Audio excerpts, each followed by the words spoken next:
Hatchet by Paulson. Chapter 15. The days had folded one into another and mixed, so that after 2 or 3 weeks he only knew time had passed in days because he made a mark for each day in the stone near the door to his shelter. Real time he measured in events. A day was nothing, not a thing to remember. It was just sun coming up, sun going down, some light in the middle. But events were burned into his memory, and so he used them to remember time, to know and to remember what had happened, to keep a mental journal.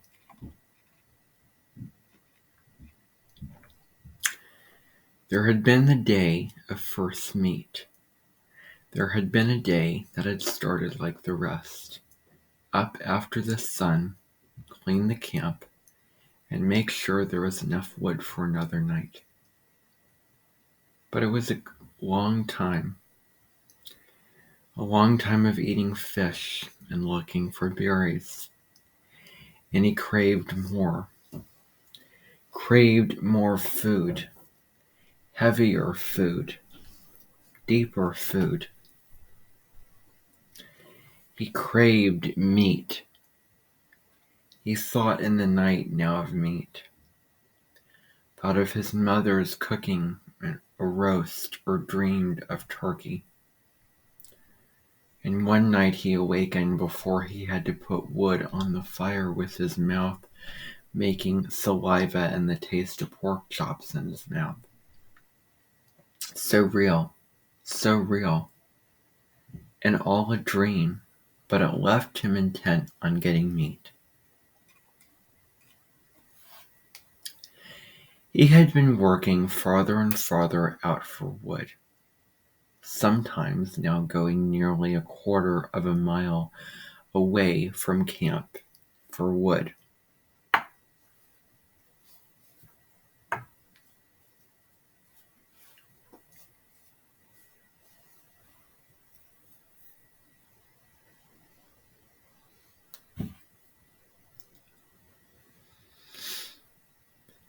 And he saw many animals.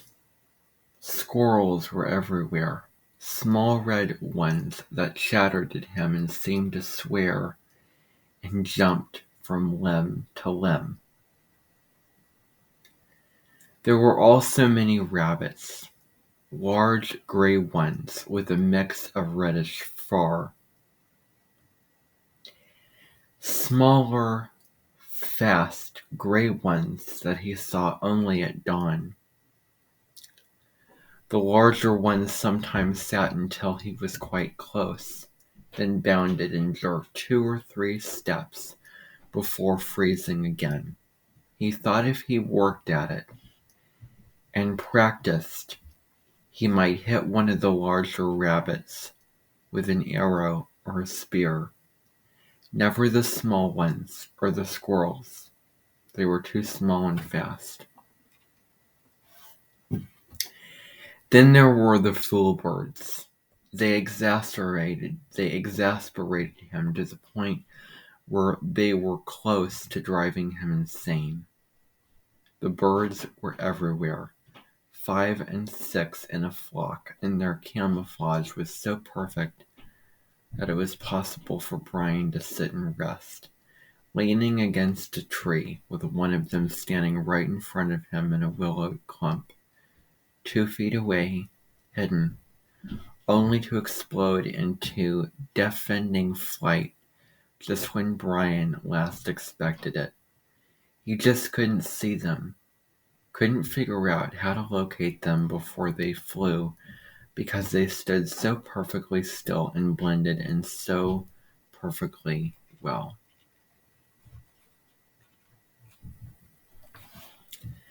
And what made it worse was that they were so dumb, or seemed to be so dumb, that it was almost insulting the way they kept hidden from him. nor could he get used to the way they exploded up when they flew. It seemed like every time he went for wood, which was every morning, he spent the whole time jumping and jerking in fright as he walked. On one memorable morning, he had actually reached for a piece of wood, what he thought to be a pitchy stump at the base of a dead birch. His fingers close to touching it, only to have it blow up in his face. But on the day of first meet, he had decided the best thing to try for would be a fool bird, and that morning he had set out with his bow and spear to get one, to stay with it until he got one and ate some meat. Not to get wood, not to find berries, but to get a bird and eat some meat. At first the hunt had not gone well. He saw plenty of birds working up along the shore of the lake to the end, then down the other side. But he only saw them after they flew. He had to find a way to see them first, see them and get close enough to either shoot them with a bow or use the spear. And he could not find a way to see them. When he had gone halfway around the lake and had jumped up 20 or so birds, he finally gave up and sat at the base of a tree. He had to work this out, see what was going wrong, see what he was doing wrong. There were birds there, and he had eyes. He just had to bring the two thoughts together.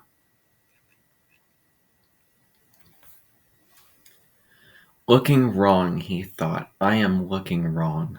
More than that, I am being wrong somehow. I am doing it the wrong way. Fine. Sarcasm came into his thoughts. I know that, thank you. I know I'm doing it wrong. But what is right? The morning sun had cooked him until it seemed his brain was frying. Sitting by the tree, but nothing came until he got up and started to walk again and hadn't gone 2 steps when a bird got up. It had been there all the time while he was thinking about how to see them right next to him, right there. He almost screamed. But this time, when the bird flew, something caught his eye, and it was the secret key. The bird cut down toward the lake, then seeing it couldn't land in the water, turned and flew back up the hill into the trees. When it turned, curving through the trees, the sun had caught it, and Brian for an instant saw it as a shape, sharp-pointed in front, back from the head in a streamlined bullet shape to the fat body. Kind of like a pear, he had thought, with a point on one end and a fat little body, a flying pear. And that had been the secret. He had been looking for feathers, for the color of the bird, for a bird sitting there. He had to look for the outline instead. Had to see the shape instead of the feather or color. Of the feathers or color. Had to train his eyes to see the shape. It was like turning on a television. Suddenly, he could see things he never saw before, in just moments it seemed. He saw 3 birds before they flew, saw them sitting and got close to one of them. Moving slowly, got close enough to try a shot with his bow. He had missed that time, and had missed many more, but he saw them. He saw the little fat shapes with the pointed heads sitting in the brush all over the place. Time and again he drew, held, and let arrows fly, but he still had no feathers on the arrows, and they were little more than sticks that flopped out of the bow, sometimes going sideways. Even when a bird was 7 or 8 feet away, the arrow would turn without feathers to stabilize it and hit brush for twig. After a time, he gave up with the bow. It had worked all right for the fish when they came right to the end of the arrow, but it wasn't good for any kind of distance, at least not the way it was now. But he had carried his fish spear, the original one with the 2 prongs, and he moved the bow to his left hand and carried the spear in his right. He tried throwing the spear, but he was not good enough and not fast enough. He tried throwing the spear, but he was not good enough and not fast enough. The birds could fly amazingly fast, get up fast, but in the end he found that if he saw the bird sitting and moved sideways toward it, not directly toward it but at an angle, back and forth, he could get close enough to put the spear point out ahead almost to the bird and thrust lunge with it. He came close twice, and then, down along the lake not far from the beaver house, he got his first meat. The bird had sat and he had lunged, and the 2 points took the bird back down into the ground and killed it almost instantly. It had fluttered a bit, and Brian had grabbed it and held it in both hands until he was sure it was dead. Then he picked up the spear and the bow and trotted back around the lake to his shelter, where the fire had burned down to glowing coals. He sat looking at the bird, wondering what to do. With the fish, he had just cooked them whole, left everything in, and picked the meat off. This was different. He would have to clean it. It had always been so simple at home. He would go to the store and get a chicken, and it was all cleaned and neat. No feathers or insides, and his mother would take it in the oven. And his mother would bake it in the oven, and he would eat it. His mother, from the time before, would bake it. Now he had the bird, but he had never cleaned one, never taken the insides out or gotten rid of the feathers, and he didn't know where to start. But he wanted the meat, had to have the meat, and that drove him. In the end, the feathers came off easily. He tried to pluck them out, but the skin was so fragile that it pulled off as well. So he just pulled the skin off the bird, like peeling an orange, he thought, sort of, except that when the skin was gone, the insides fell out the back end. He was immediately caught in a cloud of raw odor, a kind of steamy dung odor that came up from the greasy coil of insides that fell from the bird, and he nearly threw up. But there was something else to the smell as well, some kind of richness that went with his hunger and that overcame the sick smell.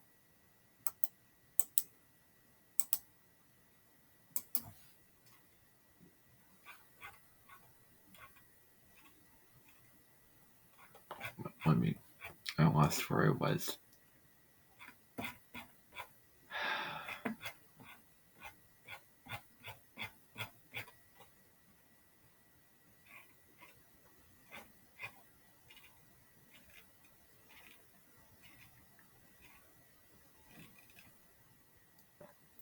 Like peeling an orange, he thought, sort of, except that when the skin was gone, the insides fell out the back end. He was immediately caught in a cloud of raw odor, a kind of steamy dung odor that came up from the greasy coil of insides that fell from the bird, and he nearly threw up. But there was something else to the smell as well, some kind of richness that went with his hunger and that overcame the sick smell. He quickly cut the neck with his hatchet, cut the feet off the same way, and in his hand he held something like a small chicken with a dark, fat, thick breast and small legs.